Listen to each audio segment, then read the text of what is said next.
Real life horror stories के एक और एपिसोड में आप सबका स्वागत है। दोस्तों, कैसे हैं आप सब?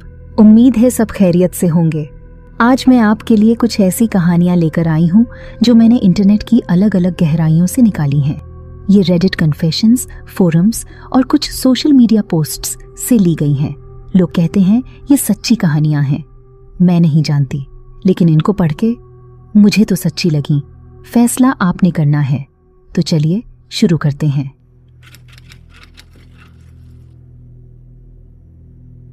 ये बात तकरीबन 4 साल पुरानी है।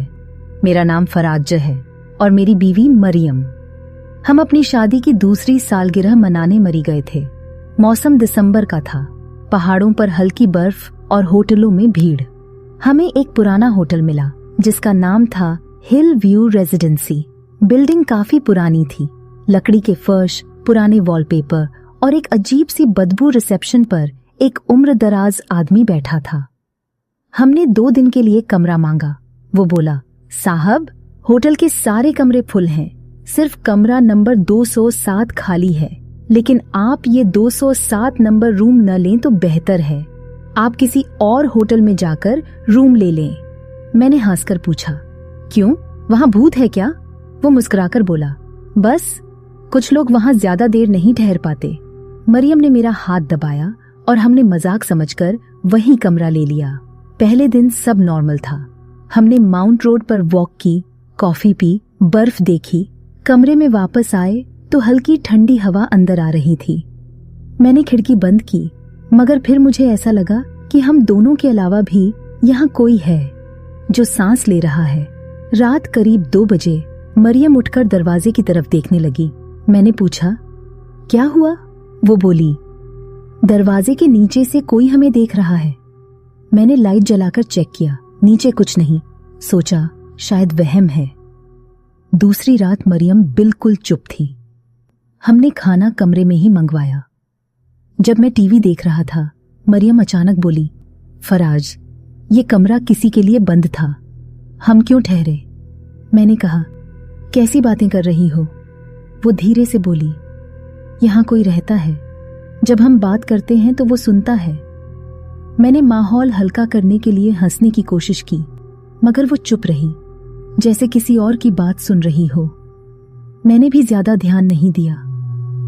रात देर से जब आंख लगी तो लगा जैसे किसी ने दरवाजा धीरे से खोला, मगर जब आंख खोली तो मरियम बालकनी में खड़ी थी, बिना जूतों के, ठंड में। मैंने कहा, क्या कर रही हो वहां? उसने सिर्फ इतना कहा, चलो यहां से। और फिर मरियम बेहोश होकर नीचे गिर गई। अगली सुबह मरियम कुछ बेहतर थी, मगर खामोश। मैंने सोचा शायद थक गई हो। हम नीचे नाश्ते पर गए तो रिसेप्शन वाला आदमी हमें देखकर ठहर गया।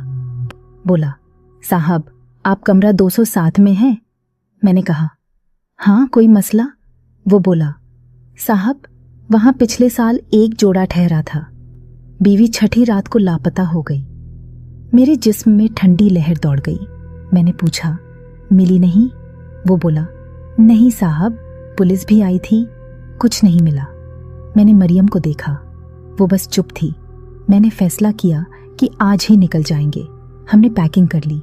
मैंने सोचा कि आज एक रात किसी और कमरे में ठहर लेते हैं और सुबह निकल जाएंगे, क्योंकि अब कुछ और कमरे खाली हो चुके थे। हमने वो एक रात किसी और कमरे में बिताई। रात गुजरते हुए मरियम ने कहा, चलो फराज, आज एक आखिरी बार बालकनी चलते हैं। मैं मान गया। हवा बहुत तेज थी, नीचे बर्फ गिर रही थी। वो हल्की आवाज में बोली, फराज, तुम्हें पता है, उस औरत का शौहर भी यही बात कह रहा था। आखिरी रात बालकनी चलते हैं। इतना कहने के बाद मरियम ने बालकनी से छलांग लगा दी। फिर वो मुड़ी और मुझे बस इतना याद है कि वो हंसी। और जब मैं भागकर नीचे गया तो मैंने देखा कि वहां मरियम की लाश तक नहीं थी। ऐसा लगा जैसे वो हवा में ही कहीं गुम हो गई हो। मैंने उसे बहुत ढूंढा, पुलिस को बुलाया, उन्होंने भी बहुत तलाश की, लेकिन फिर कभी मुझे मरियम नहीं मिली। उसके बाद मैं बहुत परेशान रहने लगा और फिर कभी मरी नहीं गया।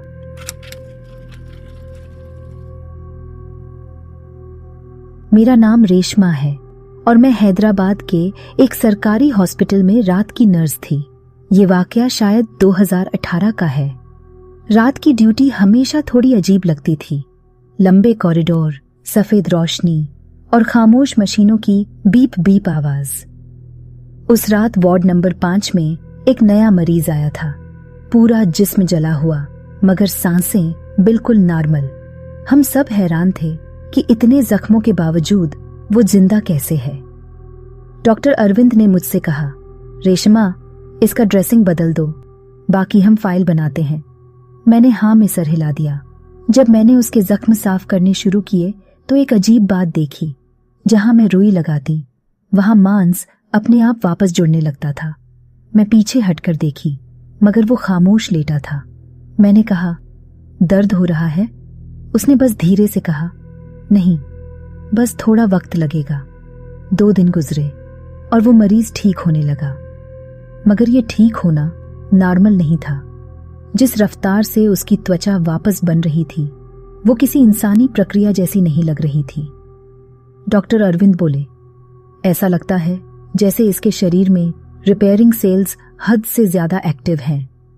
मैं हंसी, यानी ये बंदा हल्क बनने वाला है क्या? डॉक्टर मुस्कुराकर चले गए, मगर मेरा दिल बेचैन था। उसी रात जब मैं बेड नंबर 12 के पास गई तो देखा वो जाग रहा था। मैंने पूछा, कुछ चाहिए? वो बोला, तुम्हारे हाथ बहुत नरम हैं, क्या तुम भी ठीक होना चाहती हो?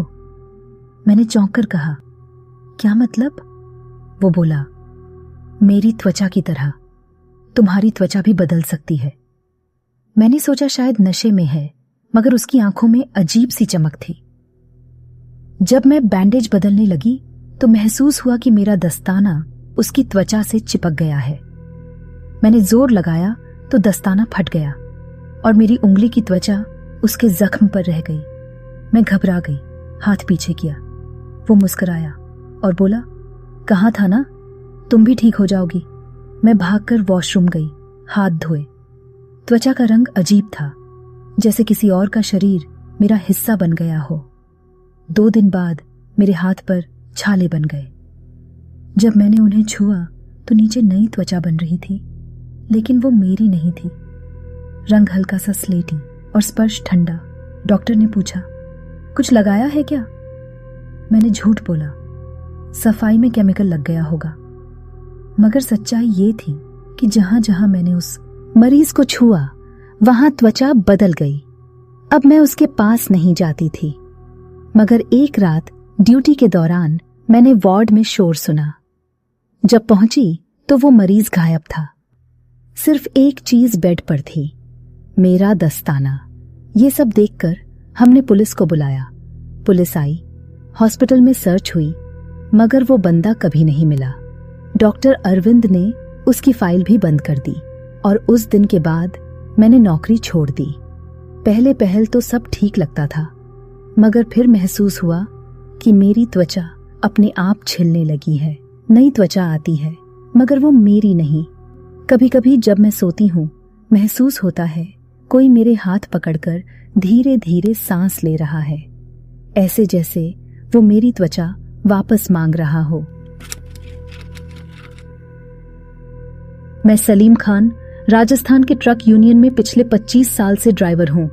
सच कहूँ तो सड़क ही मेरा घर है। मैंने अपनी बीवी से ज्यादा लंबा वक्त इन हाईवेज के साथ गुजारा है। ये वाकया पिछले साल मार्च का है, जब मैं जोधपुर से अजमेर की तरफ सीमेंट का लोड लेकर जा रहा था। वक्त रात के 2:30 बजे का था। रास्ता बिल्कुल सुनसान। राजस्थान के हाईवेज की रातें बड़ी अजीब होती हैं। दूर दूर तक रेत के टीले, कुछ जगह बिजली के खंभे और बीच में सिर्फ तुम्हारा ट्रक। मैंने हमेशा एक चीज नोट की थी, रात के 2 से 4 के बीच सड़कें जैसे सांस लेना बंद कर देती हैं। कोई हरकत नहीं, कोई हवा नहीं, बस सन्नाटा। रास्ते में एक पुराना टोल प्लाजा आता था। अब वो बंद पड़ा है क्योंकि नया प्लाजा आगे बन चुका है, मगर वहां एक बूढ़ा चाय वाला बैठता है, बाबूराम। मैं जब भी उस रास्ते से गुजरता उसके पास रुककर चाय पीता था। उस रात भी रुका। बाबूराम ने चाय डाली, मगर अजीब खामोश था। मैंने कहा, क्या हुआ बाबू, आज मूड ठीक नहीं लग रहा। वो धीरे बोला, सलीम भाई, आज मत रुकना, आज सड़क बोझ बर्दाश्त नहीं करेगी। मैंने हंसकर कहा, किस चीज का बोझ? वो बोला, जो दिखाई नहीं देता। मैं समझा बुजुर्ग आदमी है, शायद थका हुआ है। चाय खत्म की, किराया दिया और आगे बढ़ गया। 10 मिनट बाद अचानक एक औरत सड़क के बीच में नजर आई, फटे कपड़े, बाल चेहरे पर और हाथ सीधे आसमान की तरफ उठे हुए। मैंने ब्रेक मारी, ट्रक लगभग पलट गया। जैसे ही गाड़ी रुकी, वो औरत गायब। दिल जोर जोर से धड़कने लगा। मैं नीचे उतरा, लाइट मारी, रेत उड़ रही थी, मगर कदमों के निशान कहीं नहीं। मैं वापस ट्रक में बैठा। अभी इंजन स्टार्ट ही किया था कि ड्राइवर सीट के पीछे से सांस लेने की आवाज आई। मैंने तुरंत लाइट मारी, कुछ नहीं। फिर एक पल के लिए लगा कि किसी ने मेरे कान के पास आकर कहा, बाबूराम ठीक कह रहा था, आज बोझ ज्यादा है। मैंने पूरी ताकत लगाकर गाड़ी दौड़ाई। फिर कुछ याद नहीं। जब होश आया तो मैं ब्यावर के अस्पताल में था। पुलिस वाला पास खड़ा था, बोला, तेरा ट्रक पुल के नीचे उल्टा मिला। सलीम, तू खुशकिस्मत है कि जिंदा है। उस वाकये के बाद मैं बहुत ज्यादा डर गया और आज भी जब उस रात को याद करता हूं तो मेरे रोंगटे खड़े हो जाते हैं।